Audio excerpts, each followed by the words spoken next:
करवा चौथ की कथा। आइए पढ़ते हैं करवा चौथ की कहानी। बहुत समय पहले की बात है। एक साहूकार के 7 बेटे और उनकी एक बहन करवा थी। सभी सातों भाई अपनी बहन से बहुत प्यार करते थे, यहाँ तक कि वे पहले उसे खाना खिलाते और बाद में स्वयं खाते थे। एक बार उनकी बहन ससुराल से मायके आई हुई थी। शाम को भागी जब अपना व्यापार व्यवसाय बंद करके घर आए तो देखा कि उनकी बहन बहुत व्याकुल थी। सभी भाई खाना खाने बैठे और अपनी बहन से भी खाने का आग्रह करने लगे, लेकिन बहन ने बताया कि उसका आज करवा चौथ का निर्जला व्रत है और वह खाना सिर्फ चंद्रमा को देखकर, उसे अर्घ देकर ही खाना खा सकती है। चूँकि चंद्रमा अभी तक नहीं निकला है, इसलिए वह भूख प्यास से व्याकुल हो उठी है। सबसे छोटे भाई को अपनी बहन की हालत देखी नहीं जाती और वह दूर पीपल के पेड़ पर एक दीपक जलाकर चलनी की ओट में रख देता है। दूर से देखने पर ऐसा प्रतीत होता है कि जैसे चतुर्थी का चांद उदित हो रहा हो। इसके बाद भाई अपनी बहन को बताता है कि चांद निकल आया है, तुम उसे अर्घ देने के बाद भोजन कर सकती हो। बहन खुशी के मारे सीढ़ियों पर चढ़कर चांद को देखती है, उसे अर्घ देकर खाना खाने बैठ जाती है। वह पहला टुकड़ा मुंह में डालती है तो उसे छींक आ जाती है, दूसरा टुकड़ा मुंह में डालती है तो उससे बाल निकल आता है, और जैसे ही वह तीसरा टुकड़ा मुंह में डालने की कोशिश करती है तो उसके पति की मृत्यु का समाचार उसे मिलता है। वह बौखला जाती है। उसकी भाभी उसे सच्चाई से अवगत कराती है कि उसके साथ ऐसा क्यों हुआ है। करवा चौथ का व्रत गलत तरीके से टूटने के कारण देवता उससे नाराज हो गए हैं और उन्होंने ऐसा किया है।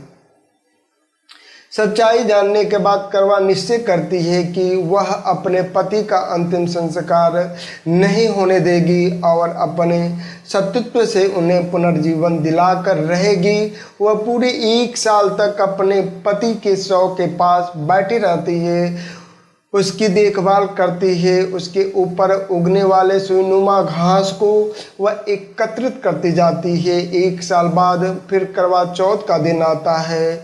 उसकी सभी भाभियाँ करवा चौथ का व्रत रखती हैं। जब भाभियाँ उससे आशीर्वाद लेने आती है तो वह प्रत्येक भाभी से यम सुई ले लो, प्रिय सुई दे दो, मुझे भी अपनी जैसे सुहागन बना दो, ऐसा आग्रह करती है। लेकिन हर बार भाभी उसे अगली भाभी से आग्रह करने का कहकर चली जाती है। इस प्रकार जब 6ठे नंबर की भाभी आती है तो करवा उसे भी यही बात दोहराती है।